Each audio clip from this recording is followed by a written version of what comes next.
people went there, they felt very like VIP and elite and excited, and they left feeling like they might not be able to buy the fashion, but they were important at the fashion show. And like Queen Latifah's people reached out to me. She was going to try to come, and Common was going to try to come. And instead we had some interesting folks. I had a couple of pageant people there, which was exciting. And yeah, it was a really, really great event.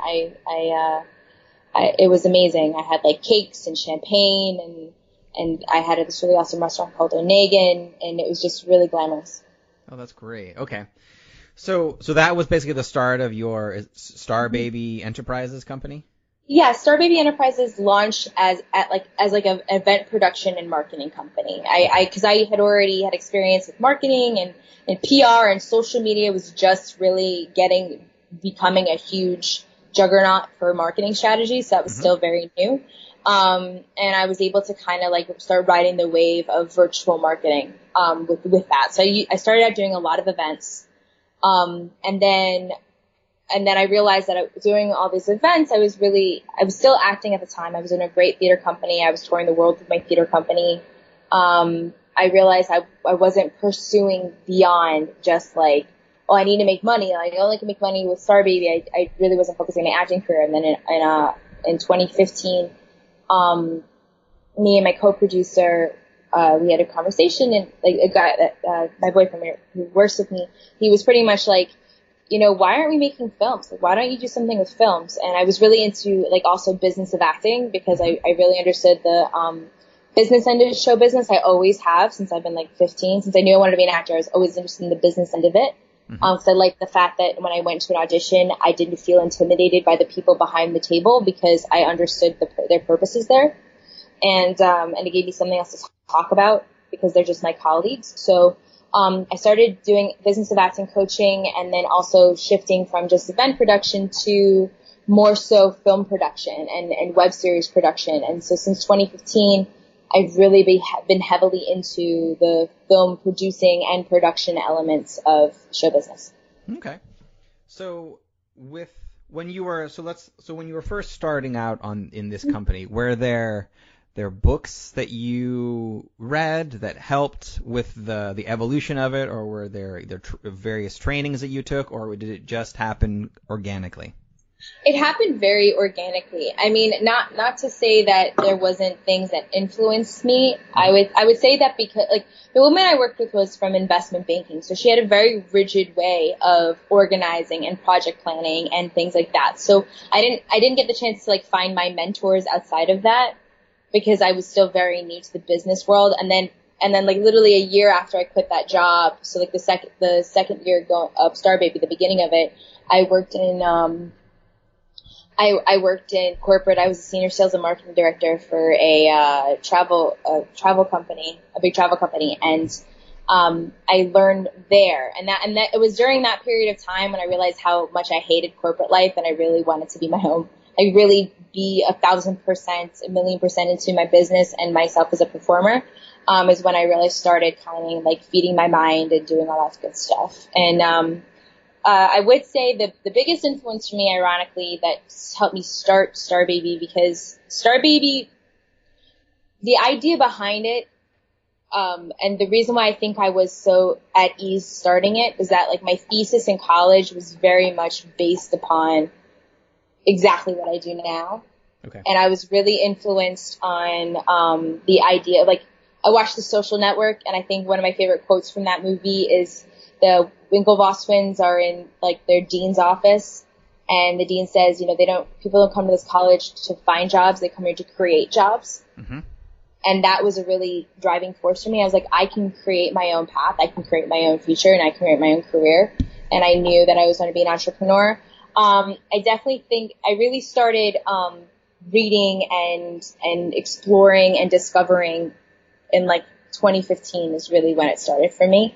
And I got really heavily into Tony Robbins and Gary Vee, and it was really interesting to me because I started working with, like, really being thrown into circles of people that not only were influenced by Tony Robbins, but had worked with him. Like, not like, oh, I bought the ticket, I went to UPW or Date with Destiny. Like, that was me working with Tony Robbins. No, like, they worked for his company. They were part of his company. They were friends with him. They were part of his documentary. Like, whatever it may be, I kept just getting bumped into people that were so close to him. Like a friend of mine does network spinal analysis. He was the guy that Tony Robbins was coming to get worked on every time he came to New York. Like, it was just very interesting to me how close I was becoming, and I started throwing myself into more like entrepreneurial circles and female entrepreneurial circles, and really just started to like listen and take a temperature of like what people around me were influenced by, and that's when I really started getting into all of that. Okay. So you made an interesting comment, and that is you wanted to create your own opportunities, which isn't necessarily something taught in a traditional art-based background. So do you think is that like something that was naturally like part of your DNA, or did it come as a result of working in a couple of different fields and connecting the dots together, or where did that drive come from? I'd like to say I had some like aha moment, and like the world shifted and I was like, oh, I think I want to be an entrepreneur. Looking back, looking at like childhood habitual habits, I always like wanted to be an entrepreneur. Like, my dad still tells me that like when I was 8, when I found out that like my Beanie Babies had value, I gathered all my toys and like got like the book that had like the price guide in it and like was starting to tag them at 8 years old. And I remember that. And I used to like, and like I was really into Pokemon cards. I'm such a nerd. Like, I'm a huge nerd. And like my Pokemon cards, I would like package them and put them in like the plastic containers, and I would like go to be like the cute kid going to my dad's business meetings, and then at the end of the business meetings I would sell Pokemon cards to the people that attended his meetings. Like, I think I've always wanted to be in like a self-starter, and I've always wanted to be a creative self-starter. Like, I used to write my own songs. I used to perform my own skits. I'm an only child, so I had a lot of free time to kind of like live in my own imaginary world, which has always been like a blessing and a curse. But it's allowed me to really be a risk taker versus live a very sustained life of like, oh, I can't do this because XYZ. I'm like, we should do this and see what happens. But no, you definitely have to listen. I think that's you have to listen. You have to not force yourself into something, but truly discover like what makes you happy, because even like the most boring jobs have some of the most happiest moments in it, because it's not boring to somebody else. So in your professional life now, how do you balance your schedule that allows you to both run a company and also be a professional actress? It's a really big and hard balance to have. I struggle with it daily. But about a year ago, actually like probably a year ago to the day, I signed up with this woman that I had like really been like stalking for a year, who's a business of acting coach. I stopped doing that and I saw her and I was like, because I wanted to know, when I was becoming a business of acting coach, I was like, who's my competition? Who's the person that's doing it the best? And I met this woman from Actors Fast Track, Valerie Hubbard. She's the CEO. And I went to like the Actor Expo and I met her and I like said like, you're the best. And she and I kept in contact. Then last year I signed up with her. And I think having somebody in my life who supports both hemispheres of my life, whose sole purpose of working together is to further push me towards my goals, not with what I feel pressured, what people expected me, but what I expect from myself, has always been good. A coach, I used to be like, oh, you don't need a coach. I'm very behind, like, you should get a coach. You should have like someone that holds you accountable. Even if you do like a mastermind, which I love. I joined a mastermind a few years ago. That also really helped. Just having an accountability buddy, having a support system of other people like you. They might not necessarily be in your field, but like all self-starters and all entrepreneurs, and even people who are MLM entrepreneurs, because that's a thing,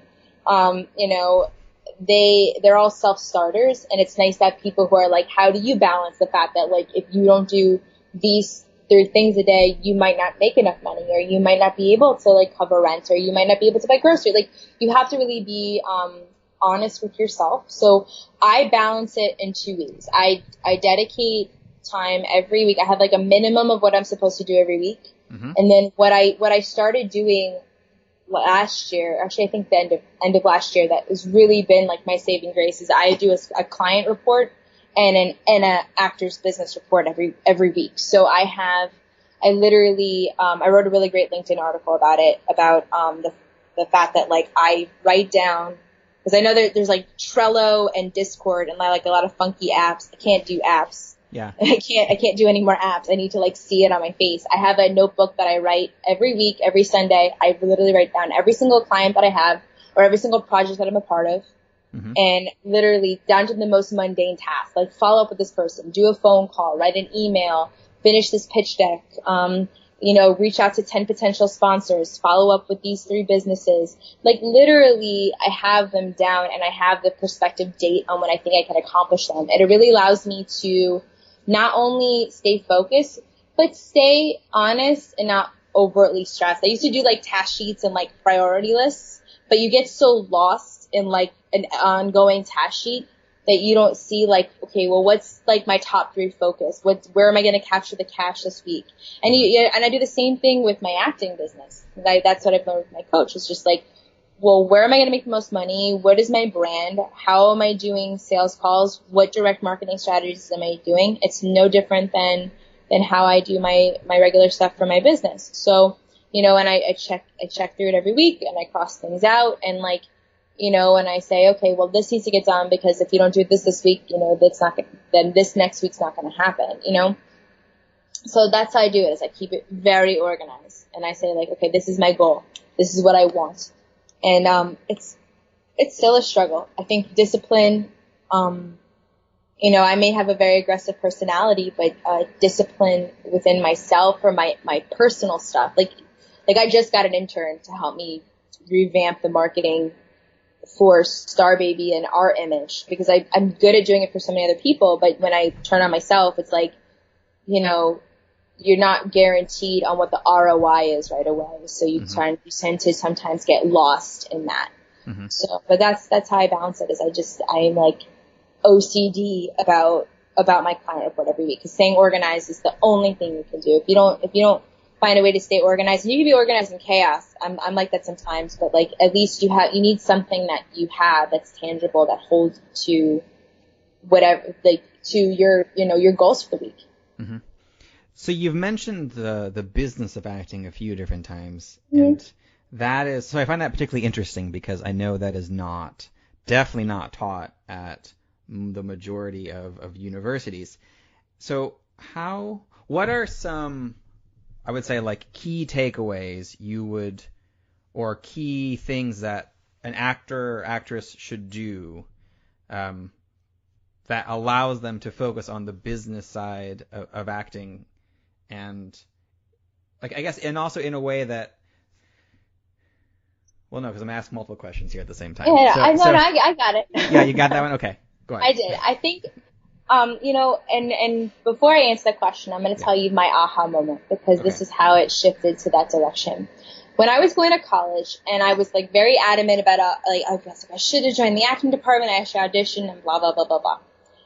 I noticed, and I had an acting coach at the time who also was my manager, which I found much later is not allowed. But this woman who was my manager and my acting coach would have these intensives, and we would do all this like touchy-feely stuff about like your life and your passions, and then she would invite people to come. And during this period of time, like my parents were still very apprehensive on like, this acting thing might still be a hobby. It might not necessarily be a goal. It's a wonderful, fantastical idea, but it might not be a career choice. And I remember like when I got started, I used to like go on different sets, and like I very lucky that I looked like I was still in high school. I was very much in college, and I would get these high school parts, and there would be kids there who were in high school, and their moms came with them. And I remember them asking me like, where did you find this job? How did you get this audition?